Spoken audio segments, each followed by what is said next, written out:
J'ai compris que je n'étais pas hétérosexuel assez jeune. J'ai eu certainement mes premières attirances alors que j'avais 6 ans pour les garçons de mon âge. J'ai tout de suite vu ma différence quand, à l'âge de 5 ans, je me sentais pas à l'aise en étant habillé en garçon. J'étais de forte complicité avec les filles et vis-à-vis des autres garçons, j'étais pourchassé et harcelé. Oh, j'ai compris que je n'étais pas hétérosexuel très très tard, parce que je l'avais compris, mais je ne l'admettais pas. J'ai vécu 17 ans avec une femme que j'aimais, qui est morte, mais je me disais, non, c'est pas moi qui suis homosexuel, c'est elle. Je n'ai pas découvert d'un coup que j'étais homosexuel ou pas, j'ai découvert que j'avais des attirances pour les hommes. C'était pas encore formulé dans ma tête comme étant de l'homosexualité. J'ai compris que j'étais une personne fluide finalement assez récemment. Dans ma vie sociale, familiale, etc., j'ai été aussi accepté comme personne bisexuelle, mais ça c'était il y a beaucoup plus longtemps. Pour autant que la bisexualité était vraiment acceptée, il y a des choses qui ne sont pas tout à fait encore passées dans les mœurs et dans l'acceptation. Je me suis réalisé en tant qu'homosexuel sur le tard, j'avais plus d'une trentaine d'années bien tassées, et donc j'ai vécu ma vie d'adolescent en fait à ce moment-là, et donc j'ai fait de multiples expériences, et c'était une vraie révélation pour moi, et je me suis réalisé, j'étais vraiment heureux comme ça dans ma peau. J'ai fait les bars, j'ai fait les saunas, j'ai fait tout ce qu'on fait quand on est homosexuel. Ouais. Et après, j'ai eu la chance de tomber sur un garçon, Eric, avec qui on est resté plus de 20 ans. J'ai trouvé un vieux monsieur, qui avait 26 ans de plus que moi, et j'ai vécu avec lui jusqu'à 40 ans. Et là, j'ai rencontré, je dirais presque la femme de ma vie. De 40 ans à 50 ans, j'ai été heureuse, et puis elle est morte quand j'avais 57 ans. Et puis après, je suis restée dans le veuvage et l'abstinence jusqu'à 69 ans et demi. Alors, dans ma vie sociale, ça a été très dur dans les débuts.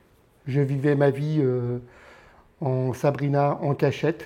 Et un matin, en arrivant au travail, j'ai fait une tentative de suicide parce que je n'en pouvais plus de vivre cette vie en cachette.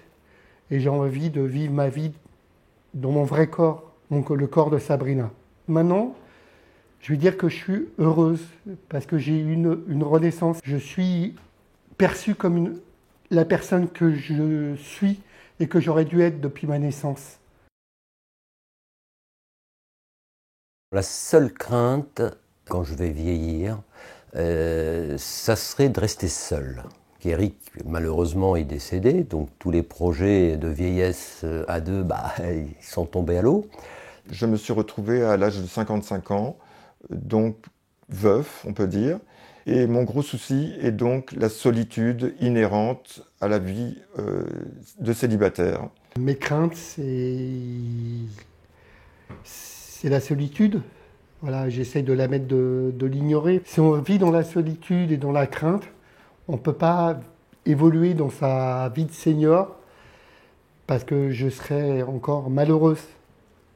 Les seniors homosexuels, c'est vrai que c'est dur parce que, en général, les seniors se définissent par « et j'ai mes petits-enfants par-ci, et mes enfants par-là ». Pour l'instant, il me semble que les seniors, ils essayent de relever la tête, les seniors homosexuels, mais qui se sentent « je suis vieux, je suis laid, les autres homosexuels veulent pas de moi, je suis tout seul parce que j'ai pas eu d'enfants ». Mes craintes et préoccupations vieillissant, ce serait plutôt une sorte de déchéance qui serait liée à un état physique où je ne pourrais plus être en relation avec mon entourage. Là, je pense que ce serait difficile pour moi. Mais si je dois être dépendante, je voudrais me précipiter sur un médicament et finir en beauté, en regardant une fleur, en me roulant dans le sable si je peux encore.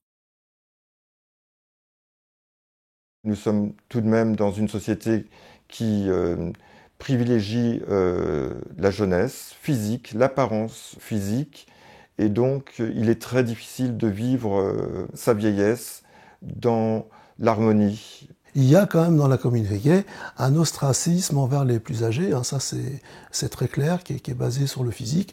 Tant que nous sommes consommables, entre guillemets, nous sommes valables. Au-delà d'un certain âge, nous sommes bons à jeter, nous sommes carrément impropres à la consommation. Nous avons dépassé la date limite de consommation. Et je pense qu'un homosexuel, dans la force de l'âge qui est jeune, on lui renvoie une image et ça fait mal pour lui. L'image de la vieillesse, hein. Là, ok, Coco, je suis bien, il va se dire, mais putain, je vais devenir comme ça, moi aussi, voilà. J'ai envie de faire progresser l'acceptation du fait de la personne âgée en tant qu'homosexuelle. Une personne âgée qui peut être tout à fait libre, heureuse de vivre, joyeuse. La sexualité des vieux, des gens en général, est assez tabou. Mais quand on est homosexuel, je pense que c'est encore pire, parce que, étant donné que le fait d'être homosexuel, déjà, ce n'est pas accepté par beaucoup de personnes de la société. Alors en plus, lorsqu'il y a l'expression d'une sexualité, je pense qu'elle est dérangeante. Moi, je dirais qu'il y a encore quelques années, et quelques années récentes, hein, la sexualité chez les seniors, qu'elle soit homo ou hétéro, était totalement tabou, inimaginable. Il n'y a qu'à penser nous-mêmes comme on voyait nos parents. On n'imaginait même pas qu'ils aient une vie sexuelle. Il me semble que ce tabou, cette invisibilité est un peu tombé. C'est peut-être grâce d'ailleurs à l'homosexualité. C'est-à-dire que l'hétérosexualité étant complètement collée à l'image de la famille le plus souvent, pas tellement aux rencontres de séduction, etc., mais vraiment à la durée, le couple, la famille, presque une institution, fait que s'il n'y a plus la reproduction, s'il n'y a plus... voilà, la question de la sexualité quasiment n'existait plus. Les couples homosexuels ne sont pas souvent pas inscrits forcément dans la famille, en tout cas pas non plus souvent les plus âgés, hein, dans la parentalité et tout ça. Et donc, ils ont ouvert des pistes, ils ont parlé, ils ont souhaité parler beaucoup plus. J'aimerais bien retrouver de la sexualité, mais c'est vrai que j'ai la zone entre les jambes qui me fait encore peur. Bon, et je voudrais bien, parce que ma compagne, elle n'a pas l'air d'en avoir peur de la sienne.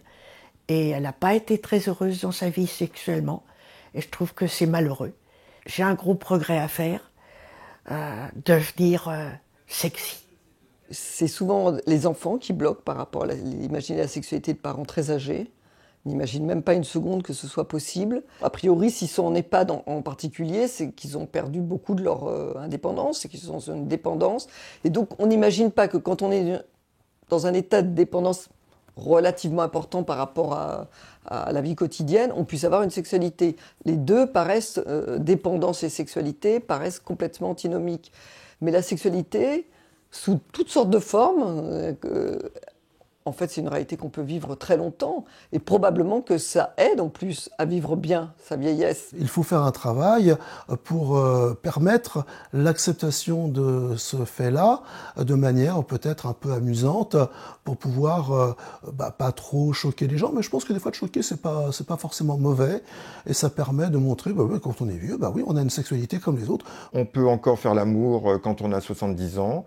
Même si nos corps ne sont pas aussi désirables qu'ils le furent, il y a toujours moyen d'échanger des fluides. J'ai envie toujours d'avoir une sexualité active et j'ai pas mal d'imagination dans ce domaine-là, donc même dans le art, dans le SM, etc. C'est quelque chose que je pratique très volontiers. Vivre, c'est vivre. Mais vivre, c'est aimer, c'est baiser.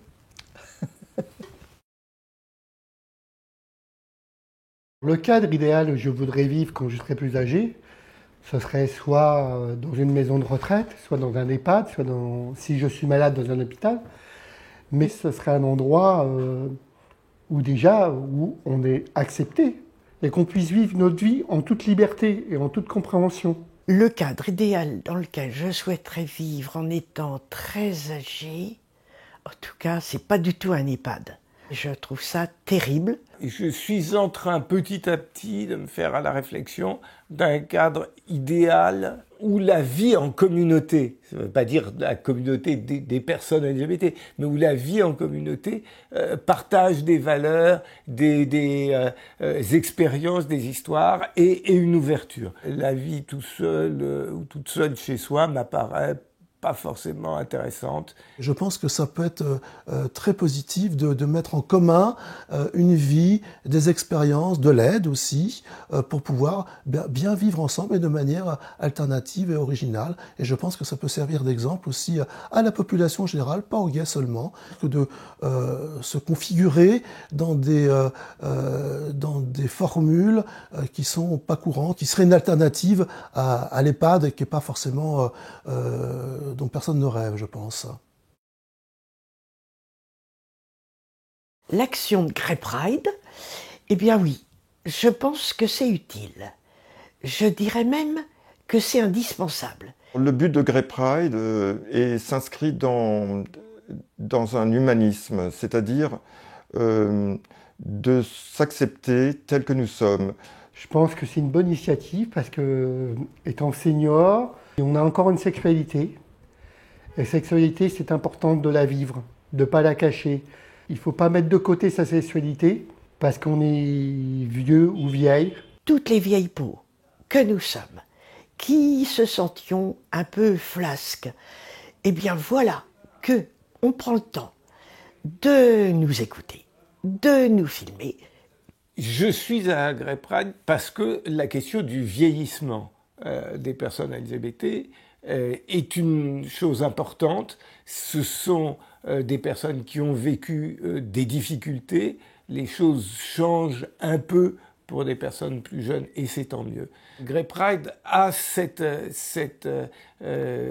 raison d'être le lien entre ce que les personnes ont été et ce qu'elles deviennent pour continuer à être valorisées. Puis moi, j'ai toujours été, dans tous les aspects de ma vie sociale et aussi, je dirais, un peu familiale, comme étant à l'écoute de l'expérience des plus anciennes et plus anciens. Donc je pense que cette expérience, il faut aussi la valoriser au maximum. Et ça, c'est Grey Pride qui peut le faire. Je crois que c'est une révolution, un soulèvement de la masse âgée.